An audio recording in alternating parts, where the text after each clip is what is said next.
What is up, everybody? I'm Kris. Last month, Bose released the SoundTrue headphones and FreeStyle earbuds. Both are mainly aesthetic upgrades based on earlier models.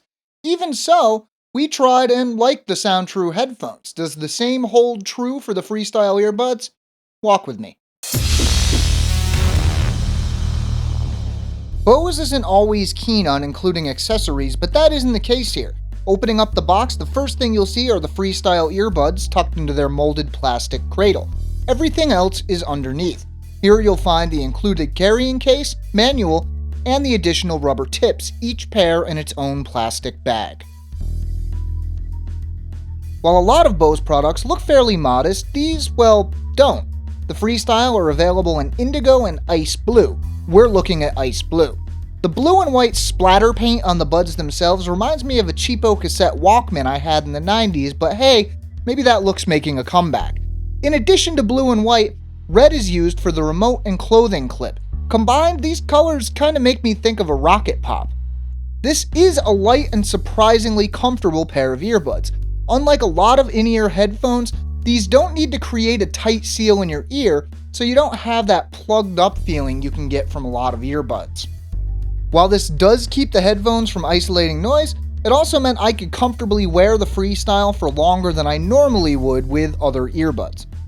While it isn't as long as the SoundTrue's 66-inch cable, the cable attached to these earbuds is still fairly long. I can't imagine anybody will find this cable too short for their liking. The included case is pocket-sized, and while it's not a hard shell case, that doesn't really seem like it would be necessary for these. As with the SoundTrue headphones, connectivity is an afterthought with the Bose FreeStyle earbuds. You've got the included mic and remote, and that's it. Keep in mind that even having a mic and remote is still an upgrade from the IE2. As with the SoundTrue, the remote is intended to be used with iPods, iPhones, and iPads. Android users are not the intended audience here. On my Moto X, the middle button works as a multifunction button for pausing and resuming playback and answering and ending calls. The other two buttons don't work though. No surprises here, but it's worth mentioning. In testing the FreeStyle, I listened to MP3s, audio streaming, CDs, and lossless FLAC audio. I mainly listened through the aforementioned Moto X, but I also listened through a high-quality audio interface to test detail. For a short playlist of a few songs I listened to while testing the earbuds, check the video description. I mentioned earlier that these don't fit tightly in your ear as a lot of earbuds do, and this had me thinking the bass would suffer, but that wasn't the case. This is not a bass head pair of headphones by any means, but the low end is well represented. Kick drums are just as tight and punchy as they should be. The mids and highs are both clear and detailed, and in general, the sonics of these earbuds are fairly close to the SoundTrue headphones, which is something of an accomplishment. They're not exactly neutral, but I'd say they fall closer to the accurate side of things than the hyped or overly flattering side. Soundstage is impressively wide for a pair of earbuds in this price range, and you can push the volume up pretty high before they start to break up.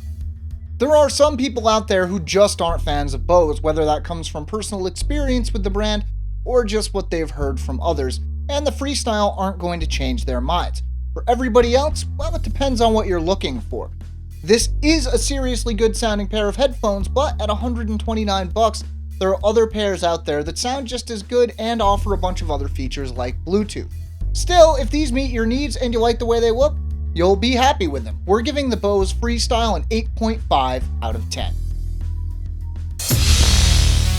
And that is all we've got for this one, folks. If you want some more details, we have a written review over at SoundGuys.com. A handy link to the article is down in the video description. Now make sure to subscribe to SoundGuys for all the coolest audio stuff. You can do that by clicking the red box right down below my face. I'm Kris. Thanks for watching.